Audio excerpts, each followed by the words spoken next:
119th United States Congress has been in term for a little over a week, but those days have already been busy installing new leaders and new legislation being introduced. Joining us now with an update on Capitol Hill is new Senate Majority Leader John Thune. John, thank you for being with us. Thanks, well, Cooper. It's been a little over a week. Just tell me how it's been so far adjusting to this new role. You're no stranger to leadership, but I'm sure there are some differences with this new role. Well, there are, and it's coming at us fast and furious as you might expect. But we had a busy first week. The Congress was sworn in a week ago Friday, and the President is sworn in a week from Monday, and so there's a little bit of a time period in between there. But this first week, we put the Lake and Riley bill on the floor.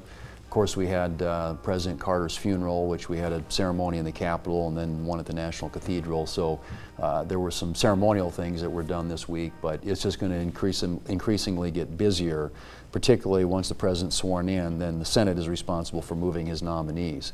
And we'll spend an enormous amount of time doing that. In fact, I tell people that the Senate spends about 2/3 of its time now dealing with personnel, kind of the human resources part of the job. But under the Constitution, advice and consent, that's a role that we are responsible for. And believe it or not, there are 1,100 executive branch positions that are subject to Senate confirmation. So there's a huge number coming at us. And then you add on top of that all the judges, because those have to come through the Senate as well. So we're going to be very busy with that. You mentioned that Senate confirmation process, obviously not just for President-elect Trump's nominees, but obviously everyone else that has to go into that. How important is it that process is as speedy as possible when we're talking about trying to hit the ground running with a lot of the issues you bring up? Well, it is enormously important that it be speedy as possible, as efficient as possible. The cabinet officials, there are 15 of them, on the Senate floor, our rules and procedures call for 30 hours. So, that can really drag, and if you have cooperation from the other side, from the Democrats, you can move more quickly. But my assumption is we're going to just have to grind it out. And but it's important that we do that, because getting the President's people into those key positions so they can implement his agenda is consistent with what the American people asked us to do. I mean, he had a decisive win in November, clear mandate, and we want to help him get his people installed so they can get to work on his agenda. That grinding that out, the way you phrase it there, especially coming from Democrats on the other side, I know some people might take a look at that and just say that's politics. But what would you say to that as far as their cooperation in trying to get this done? Well, I kind of use the standard. If we could get back even to the Obama standard, when President Obama was in the White House and the Republicans were in the minority, but he got his first 12, I should say, cabinet people through in 15 days. Pretty remarkable, really. And I'd like to get back to that standard, because when President Trump was elected in 2016, it took 42 days to get his first 15 people across the finish line. So it's moving in the wrong direction. We want to get back to the Obama standard, and that requires a certain level of cooperation, which I hope we have, and particularly as it pertains to some of the national security positions, which are, in my view, enormously important. But all of them, really, for that matter. And yeah, I mean, some of it's part of the job of advice and consent, and having a process where people can ask questions and make statements on the floor, et cetera.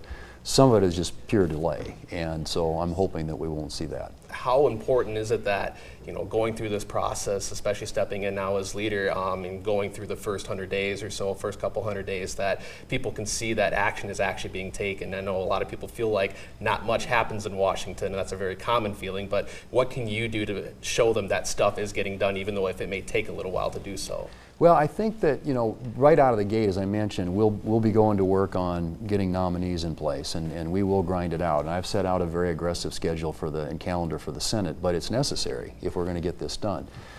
And then I think that, it's challenging to get things through the Senate. And I think a lot of times people, they think about, okay, you have 100 United States senators, 51's a majority, that's all it takes to get anything done.